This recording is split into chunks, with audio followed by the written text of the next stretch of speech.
Hi ಎಲ್ಲರಿಗೂ ನಮಸ್ಕಾರ. Welcome back to my YouTube channel. ಎಲ್ರು ಹೇಗಿದ್ದೀರಾ? ನಾನಂತೂ ಚೆನ್ನಾಗಿದ್ದೀನಿ. ಸೊ ಇವತ್ತು ತಿಂಡಿಗೆ ಬದನೆಕಾಯಿ ಗ್ರೇವಿ ಮಾಡಿಬಿಟ್ಟು ಚಪಾತಿ ಮಾಡೋಣ ಅಂತ ಬದನೆಕಾಯಿನ ಕುಯ್ಕೊಳ್ತಾ ಇದ್ದೆ. ವಾರದಲ್ಲಿ 2-3 ಸಲ ಇಷ್ಟಿಷ್ಟು ಬಿಡುತ್ತೆ. ಚೆನ್ನಾಗಿ ಗಿಡ ಫಸಲು ಕೊಡ್ತಾ ಇದೆ.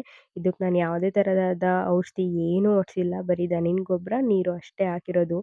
ಒಂದು ಸ್ವಲ್ಪನೂ ಒಂದು ಕೂಡ ಹುಳ ಆಗಿರಲ್ಲ. ಅಷ್ಟು ಚೆನ್ನಾಗಿರುತ್ತೆ. ಬದನೆಕಾಯಲ್ಲಿ ಗ್ರೇವಿ ಮಾಡ್ಬೋದು, ಹಾಗೆ ಎಣ್ಗಾಯಿ ಮಾಡ್ಬೋದು, ಹಾಗೆ ಫ್ರೈ ಮಾಡ್ಬೋದು. ನಾನು ನನ್ನ ಸ್ಟೈಲಲ್ಲಿ ಗ್ರೇವಿ ಮಾಡೋದನ್ನು ಹೇಳ್ಕೊಡ್ತೀನಿ ಬನ್ನಿ. ಸ್ವಲ್ಪ ಎಣ್ಣೆ, ಹಾಗೆ ಸ್ಪೈಸಸ್ ಎಲ್ಲ ಹಾಕ್ಕೊಂಡು ಈರುಳ್ಳಿ, ಟೊಮೊಟೊ, ಹಾಗೆ ಸ್ವಲ್ಪ ಕಡಲೆ ಬೀಜ, ಸ್ವಲ್ಪ ಹಸಿ ಶುಂಠಿ ಎಲ್ಲದನ್ನು ಹಾಕ್ಕೊಂಡು ನೀಟಾಗಿ ಫ್ರೈ ಮಾಡ್ಕೊಳ್ಳಿ. ಇದು ಸ್ವಲ್ಪ ಫ್ರೈ ಆದಮೇಲೆ ಸ್ವಲ್ಪ ಹುಚ್ಚೆಳ್ಳ ಹಾಕ್ಕೊಳ್ಳಿ. ಹುಚ್ಚೆಳ್ಳು ಹಾಕ್ಕೊಂಡು ಸ್ವಲ್ಪ ಚೆನ್ನಾಗಿ ಫ್ರೈ ಮಾಡ್ಕೊಳ್ಳಿ.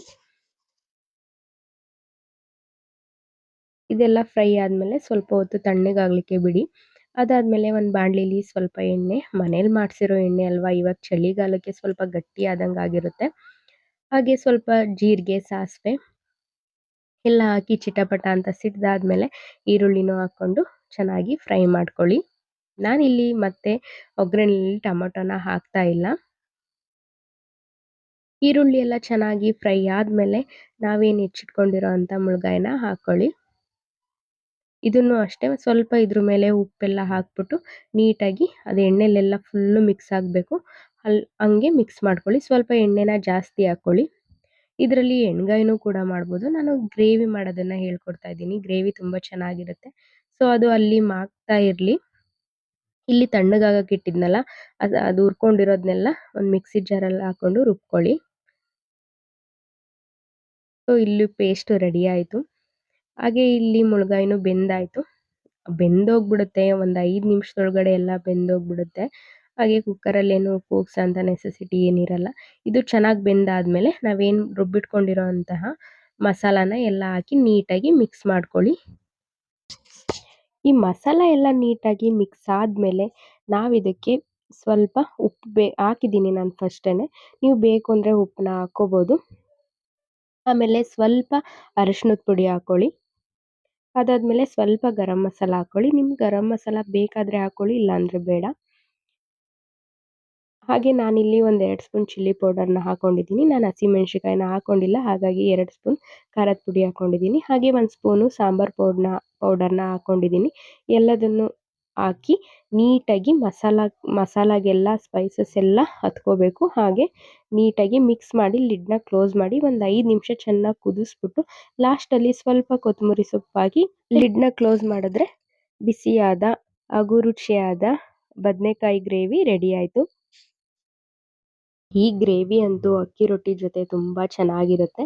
ಹಾಗೆ ನಾನಿಲ್ಲಿ ಚಪಾತಿ ಮಾಡಿದ್ದೆ. ಸೊ ಬಿಸಿ ಬಿಸಿ ಚಪಾತಿ, ಬಿಸಿ ಬಿಸಿ ಬದನೆಕಾಯಿ ಗ್ರೇವಿ ರೆಡಿ ಆಯಿತು. ನೀವು ಒಂದ್ಸಲ ಮಾಡಿ. ರೆಸಿಪಿ ಇಷ್ಟ ಆಗಿದ್ರೆ ಲೈಕ್ ಮಾಡಿ, ಹಾಗೆ ಕಮೆಂಟ್ ಮಾಡಿ ಹೇಗೆ ಬಂತು ಅಂತ. ಹಾಗೆ ತಿಂಡಿ ಎಲ್ಲ ಮುಗಿಸಿ ನಾನು ಕಣದ ಹತ್ರ ಹೋದೆ. ಅಂದರೆ ಕಣ ಅಂದರೆ ಹಳ್ಳಿ ಕಡೆಯವರಿಗೆಲ್ಲ ಗೊತ್ತಾಗುತ್ತೆ, ಸಿಟಿಲಿ ಇದ್ದವ್ರಿಗೆ ಸ್ವಲ್ಪ ಗೊತ್ತಾಗೋದಿಲ್ಲ. ಹಾಗೆ ಹೋಗ್ತಿದ್ದಾಗೆ ಸ್ಲಿಪ್ಪರ್ನ ಹಾಕ್ಕೊಂಡು ಹೋಗಂಗಿಲ್ಲ ಕಣದೊಳಗಡೆ, ಹೊರ್ಗಡೆನೇ ಬಿಟ್ಟು ಹೋಗಬೇಕು. ನನಗೆ ಈ ಕಣದಲ್ಲಿ ಇದೊಂದು ಇಷ್ಟ ಆಗೋ ಪದ್ಧತಿ ಅಂದರೆ ಅದೇ, ಸ್ಲಿಪ್ಪರ್ನ ಇದ್ರೊಳಗಡೆ ಹಾಕ್ಕೊಂಡು ಹೋಗಂಗಿಲ್ಲ, ಎಲ್ಲರೂ ಕೂಡ ಆಚೆನೇ ಬಿಟ್ಟು ಹೋಗೋದು. ಏನಂತಂದರೆ ನಾವೆಲ್ಲ ರಾಗಿ ಹಾಕಿರ್ತೀವಿ. ನಾನು ಇದನ್ನು ಗೊತ್ತಿಲ್ಲದೆ ಇರೋರಿಗೆ ಹೇಳ್ತಿರೋದು ಕಣ ಅಂದರೆ ಏನು ಅಂತ.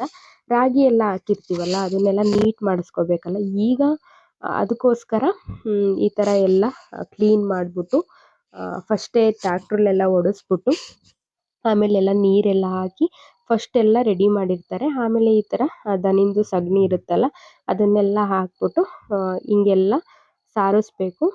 ಈ ಪ್ರೋಸೆಸ್ ತುಂಬ ಚೆನ್ನಾಗಿರುತ್ತೆ. ನನಗಂತೂ ತುಂಬ ಇಷ್ಟ. ಈ ಕಾಲ ಬಂತು ಅಂತಂದ್ರೇ ಏನೋ ಒಂಥರ ಖುಷಿ ಆಗ್ತಿರುತ್ತೆ. ಆ ಕಣದಲ್ಲಿ ಹುಲ್ಲನ್ನೆಲ್ಲ ಹಾಕೋದು, ಕೆಲಸ ಎಲ್ಲ ಮಾಡೋದು ತುಂಬ ಚೆನ್ನಾಗಿರುತ್ತೆ. ಇನ್ನು ಸಂಜೆ ಆಗ್ತಾ ಆಗ್ತಾ ಅದು ಏನು ರಾಗಿದೆಲ್ಲ ಇರುತ್ತಲ್ಲ, ಅದನ್ನೆಲ್ಲ ಕ್ಲೀನ್ ಮಾಡ್ಕೊಳ್ಳೋದಕ್ಕೆಲ್ಲ ಸಂಜೆ ಟೈಮು, ನೈಟ್ ಟೈಮೆಲ್ಲ ನಾವು ಚಿಕ್ಕವರಿದ್ದಾಗ ಹೋಗ್ತಾ ಇದ್ವಿ. ಇವಾಗೆಲ್ಲ ಬೇಗ ಬೇಗ ಮುಗಿಸ್ಬಿಡ್ತಾರೆ. ಅದೇನೋ ಅಂತಾರಲ್ಲ, ಜನ್ರೇಷನ್ ಚೇಂಜ್ ಆದಂಗೆ ಎಲ್ಲನೂ ಅಗ್ರಿಕಲ್ಚರು ಕೂಡ ಈಸಿಯಾಗಿ ಮಾಡ್ಕೊಳ್ತಾ ಇದ್ದಾರೆ. ಹಾಗೆ ನಾನು ಸ್ವಲ್ಪ ಎಲ್ಲ ಹೆಲ್ಪ್ ಮಾಡಿಕೊಡ್ತಾ ಇದ್ದೆ. ಅಂದರೆ ನನಗೆ ಹೋದ ವರ್ಷ ಮಾಡಿ ಸ್ವಲ್ಪ ಅಭ್ಯಾಸ ಆಗಿತ್ತು. ಹೋದ ವರ್ಷವೂ ಸ್ವಲ್ಪ ಹೆಲ್ಪ್ ಎಲ್ಲ ಮಾಡಿದ್ದೆ. ಹಾಗಾಗಿ ಈ ವರ್ಷವೂ ಎಲ್ಲ ಗೊತ್ತಿತ್ತಲ್ಲ, ಅದಕ್ಕೋಸ್ಕರ ಎಲ್ಲ ಹೆಲ್ಪ್ ಮಾಡ್ತಾ ಇದ್ದೆ. ಹಾಗೆ ಈ ಕಣ ಎಲ್ಲ ಮಾಡೋಕ್ಕೆ ತುಂಬ ಒಂದು 4-5 ಜನ ಬೇಕು. ನಾವು ಹಾಗೆ ನಮ್ಮನೆ ಪಕ್ಕದ ಮನೆ ಆಂಟಿ ಅವ್ರದ್ದು ಸ್ವಲ್ಪ ರಾಗಿ ಇತ್ತು. ಅವರು ಹಾಕ್ಕೊಳ್ತೀವಿ ಅಂತ ಇದ್ರು. ಅವರು ಹೆಲ್ಪ್ ಮಾಡೋದಕ್ಕೆ ಬಂದಿದ್ರು. ಹಾಗೆ ನಾನು, ನಮ್ಮ ಮನೆಯವರು, ನಮ್ಮ ಮಾಮ, ಆಂಟಿ, ಅಂಕಲು ಎಲ್ಲ ಮಾಡ್ತಾ ಇದ್ವಿ. ಎಲ್ಲ ನೀಟಾಗಿ ಸಗಣಿಲಿ ಎಲ್ಲ ಸಗಣಿನ ಸಾರಿಸ್ಬೇಕು ಹಿಂಗಾಕಿ. ಇದು ಒಂದು ವಾರದಿಂದ ಮನೆ ಹತ್ರ ಎಲ್ಲ ಸಗಣಿನ ಗುಡ್ಡಾಕಿದ್ದು. ಅದನ್ನೆಲ್ಲ ತಗೊಬಂದು ಈಗ ನೀಟಾಗಿ ಎಲ್ಲ ಸಾರಿಸ್ತಾ ಇರೋದು. ನಾವೇನು ರಂಗೋಲಿ ಹಾಕಕ್ಕೆ ಅವಾಗೆಲ್ಲ ಸಗಣಿಲಿ ಸಾರಿಸ್ಬಿಟ್ಟು ರಂಗೋಲಿ ಎಲ್ಲ ಹಾಕ್ತಿದ್ವಲ್ಲ, ಅದೇ ಪ್ರೋಸೆಸ್ ಇದು. ಅಲ್ಲಿ ಚಿಕ್ಕದಾಗಿ ಸಾರಿಸಿ ರಂಗೋಲಿ ಹಾಕ್ತಾ ಇದ್ವಿ. ಇಲ್ಲಿ ದೊಡ್ಡದಾಗಿ ಸಾರಿಸ್ಬೇಕಷ್ಟೆ. ಹಾಗೆ ಇಲ್ಲೆಲ್ಲ ಒಂದ್ಸಲ ಎಲ್ಲ ನೀಟಾಗೆಲ್ಲ ಸಾರಿಸಾದ್ಮೇಲೆ ಈ ಥರ ನೀರೆಲ್ಲ ಹಾಕಬೇಕು. ಹೀಗೆಲ್ಲ ನೀರನ್ನ ಚಿಮುಕ್ಸ್ಬೇಕು ಎಲ್ಲ ಫುಲ್ಲು. ಇದಿಷ್ಟೂ ಈಗ ಕ್ಲೀನ್ ಮಾಡಿ ಎಲ್ಲದಕ್ಕೂ ಸಾರಿಸ್ಬೇಕು ನೋಡಿ, ಇದಿಷ್ಟು ಫುಲ್ಲು. ಬೆಳಿಗ್ಗೆನೆ ಇದೆಲ್ಲ ಮಾಡಿದರೆ ಇಷ್ಟು ಬಿಸಿಲು ಇರ್ತಿರ್ಲಿಲ್ಲ. ನಾವು ಬರೋ ಅಷ್ಟೊತ್ತಿಗೆ ಟೈಮ್ ಆಗೋಗ್ಬಿಡ್ತು. ಸುಮಾರು ಕರೆಕ್ಟಾಗಿ 12 ಗಂಟೆಗೆ ಕಣದ ಹತ್ರ ಬಂದ್ವಿ. ಸಖತ್ತು ಬಿಸಿಲು ಬರ್ತಿತ್ತು. ಅದಕ್ಕೆ ಹೇಳ್ತಾ ಇದ್ರು ನೀರೆಲ್ಲ ಜಾಸ್ತಿ ತಗೊಳ್ತಿದೆ ಅಂತ. ಇದು ಏನಿದ್ರು ಬೆಳಿಗ್ಗೆ ಟೈಮ್ ಸಾರಿಸ್ಬೇಕಂತೆ, ನೀರು ಎಲ್ಲ ಅಷ್ಟು ತಗೊಳ್ಳಲ್ಲ ಅಂತ ಹೇಳ್ತಾ ಇದ್ರು. ಎಷ್ಟು ನೀರು ಹಾಕಿದ್ರು ಸಾಕಾಗ್ತಿರ್ಲಿಲ್ಲ, ಎಷ್ಟು ಸಗಣಿನೂ ಸಾಕಾಗ್ತಿರ್ಲಿಲ್ಲ. ನಾನೇನಪ್ಪ ಮುಗಿಲೇ ಇಲ್ಲ ಅಂತ ಅಂದ್ಕೊಳ್ತಾ ಇದ್ದೆ. ಈಗೆಲ್ಲ ನೀರೆಲ್ಲ ಹಾಕ್ಬಿಟ್ಟು ಹಿಂಗೆ ಲೆಕ್ಕೆ ಕಡ್ಡಿಯಿಂದ, ಅದು ಸಿಗುತ್ತೆ ಹಳ್ಳಿ ಕಡೆ ಎಲ್ಲ ಲೆಕ್ಕೆ ಕಡ್ಡಿ, ಗೊತ್ತಿಲ್ಲದೆ ಇರೋರಿಗೆ ಗೊತ್ತಿಲ್ಲ ಅಷ್ಟೇ. ಇದರಲ್ಲಿ ಆರೋಗ್ಯಕರವಾದ ಗುಣಗಳು ಇದೆ ಈ ಲೆಕ್ಕೆ ಕಡ್ಡಿಲಿ. ಹಂಗೆ ಎಲ್ಲ ಹಿಂಗೆ ಸಾರಿಸ್ಬೇಕು. ಸೊ ನಮ್ಮ ಮಾಮನೂ ಯಾಕೋ ಸುಸ್ತಾಯಿತು ಅಂತಿದ್ರು. ಅದಕ್ಕೆ ನಾನು ಸ್ವಲ್ಪ ಎಲ್ಪ್ ಮಾಡ್ತಿದ್ದೆ. ಪಾಪ ಅವ್ರು ಆಗಲ್ಲ ಬಿಡು ಅಂತಿದ್ರು. ನಾನು ಹೋದ ವರ್ಷ ಮಾಡಿದ್ದೆ, ನನಗೆ ಗೊತ್ತಿತ್ತು. ಅದಕ್ಕೆ ನಾನು ಸ್ವಲ್ಪ ಸಾರಿಸ್ಕೊಡ್ತೀನಿ ಅಂತ ನಾನೊಂದು ಸ್ವಲ್ಪ ಸಾರಿಸಿದೆ. ಅಷ್ಟರಲ್ಲಿ ನನ್ನ ಮಗ ಬಂದ. ಅವನನ್ನು ಮನೆ ಹತ್ರ ಬಿಟ್ಟೋಗಿದ್ದು, ಕರ್ಕೊಂಡೋಗಿರಲಿಲ್ಲ. ಮನೆ ಪಕ್ಕನೇ ಇರೋದು. ಮನೆಯಿಂದ ಆಚೆ ಬಂದಾಗ ನೋಡಿ ಯೋಚನೆ ಮಾಡ್ತಿದ್ದ. ನಾನು ಸರಿ ಆಟ ಆಡು ಅಂತ ಅಂದೆ ಅಷ್ಟೇ. ತುಂಬ ಖುಷಿಯಾಗಿ ಹೋಗ್ಬಿಡ್ತು ಅವನಿಗೆ ಅದರಲ್ಲೆಲ್ಲ ಆಟ ಆಡೋದಕ್ಕೆ. ನಮ್ಮನೇಲಿ ಬೈತಾಯಿದ್ರು, ಬೇಡ ಅಂತ ಅನ್ನೋದು ಬಿಟ್ಟಿದ್ದೀಯ ಅದರೊಳಗಡೆ ಅಂತ. ನನ್ನ ಪಾಲಿಸಿ ಏನಂತ ಅಂದರೆ, ನಾವೇನು ಮಾಡ್ತೀವಿ ಅದನ್ನು ಮಕ್ಕಳುಗಳು ನೋಡಿ ಕಲಿತವೆ ಅಂತ ಹೇಳೋದ್ರಲ್ಲಿ ತಪ್ಪೇನಿಲ್ಲ. ನಾವು ಅದನ್ನು ಮಾಡಬೇಡ ಇದನ್ನು ಮಾಡಬೇಡ ಅಂತ ರೆಸ್ಟ್ರಿಕ್ಷನ್ ಮಾಡೋದಕ್ಕಿಂತ ನಮ್ಮನ್ನು ನೋಡಿ ಅವರು ಕಲಿಬೇಕು. ಯಾವ ಕೆಲಸನಾದರೂ ಬರಲ್ಲ ಅಂತ ಅನ್ನಬಾರ್ದು, ಎಲ್ಲದನ್ನು ಕಲಿಬೇಕು. ಚಿಕ್ಕದ್ರಿಂದನೇ ಎಲ್ಲ ಈ ಥರದವೆಲ್ಲ ತೋರಿಸ್ಕೊಟ್ರೆ ಮುಂದೆ ಅವಕ್ಕೂ ಎಲ್ಪ್ ಆಗುತ್ತೆ. ಈ ಕೆಲಸ ಬರಲ್ಲ, ಆ ಕೆಲಸ ಬರಲ್ಲ ಅನ್ನೋ ಇದಿರಲ್ಲ. ಅದರಲ್ಲೂ ಈಗಿನ ಅಗ್ರಿಕಲ್ಚರಲ್ಲೆಲ್ಲ ತುಂಬ ಡೆವಲಪ್ಮೆಂಟ್ ಆಗಿದೆ. ಇದೆಲ್ಲ ಹೋಗ್ತಾ ಇದೆ. ಈಗ ಆಲ್ರೆಡಿ ಸಿಮೆಂಟ್ ಕಣಗಳೆಲ್ಲ ಬಂದಿದೆ. ನಮ್ಮೂರಲ್ಲಿ ಇಲ್ಲ, ಬೇರೆ ಊರಲ್ಲೆಲ್ಲ ಸಿಮೆಂಟ್ ಕಣಗಳಿದ್ದಾವೆ. ಹಾಗಾಗಿ ಇವೆಲ್ಲ ಮುಂದಿನ ಪೀಳಿಗೆಗಳಿಗೆ ಸಿಗೋದೇ ಇಲ್ಲ ಅನಿಸುತ್ತೆ. ನೋಡೋದಕ್ಕೂ ಸಿಗಲ್ಲ, ಈ ಥರ ಎಲ್ಲ ಮಾಡೋದು ಇಲ್ಲ ಅಂತ ಅನಿಸುತ್ತೆ ಅವರೆಲ್ಲ. ಅದಕ್ಕೆ ಅವನು ಸ್ವಲ್ಪ ಎಲ್ಪ್ ಎಲ್ಲ ಮಾಡಿಕೊಡ್ತಿದ್ದ, ನೀರು ಎಲ್ಲ ತಂದು ಕೊಡ್ತಾ ಇದ್ದ. ನಾವೇನು ನೀರು ತಂದು ಹಾಕ್ತೀವಿ ಅವನು ಕೂಡ ಹಾಗೇನೆ ಹಾಕ್ತಾ ಇದ್ದ. ಅದಕ್ಕೆ ಹೇಳೋದು, ನಾವು ಕಲಿಸ್ಬೇಕು, ಅದನ್ನು ಮಾಡು ಇದನ್ನು ಮಾಡು ಅಂತ ಕಲಿಸಿದ್ರೆ ಮಕ್ಳುಗಳಿಗೆ ಎಲ್ಲದನ್ನು ಕಲಿತವೆ. ಹಾಗೆ ಅಲ್ಲೆಲ್ಲ ಕೆಲಸ ಮುಗಿಸ್ಕೊಂಡು ಬಂದು ಮನೆಗೆ ಹಬ್ಬ ಇರೋದ್ರಿಂದ ಎಲ್ಲ ಕ್ಲೀನ್ ಮಾಡ್ಕೊಳ್ತಾ ಇದ್ದೆ. ಹಬ್ಬ ಯಾವುದು ಅಂತ ನಾನು ನಾಳೆ ಹೇಳ್ತೀನಿ ನಿಮಗೆ.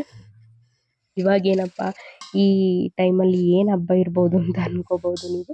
ಹಾಗೆ ತಪ್ಪಲಿನ ಎಲ್ಲ ಬೆಳಗಿ ತಾಮ್ರದ್ದು ನೀರನ್ನ ಹಾಕೋದಕ್ಕೆಲ್ಲ ರೆಡಿ ಮಾಡ್ಕೊಳ್ತಾ ಇದ್ದೆ.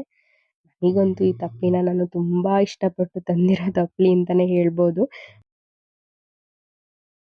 ಒಂದು ದೊಡ್ಡದಿತ್ತು ನಮ್ಮ ಮನೇಲಿ ಹಂಡೆ, ಅದು ಬೆಳಗಕ್ಕೆ ಅದನ್ನೆಲ್ಲ ಮೇಂಟೈನ್ ಮಾಡೋದಕ್ಕೆ ಕಷ್ಟ ಆಗುತ್ತೆ.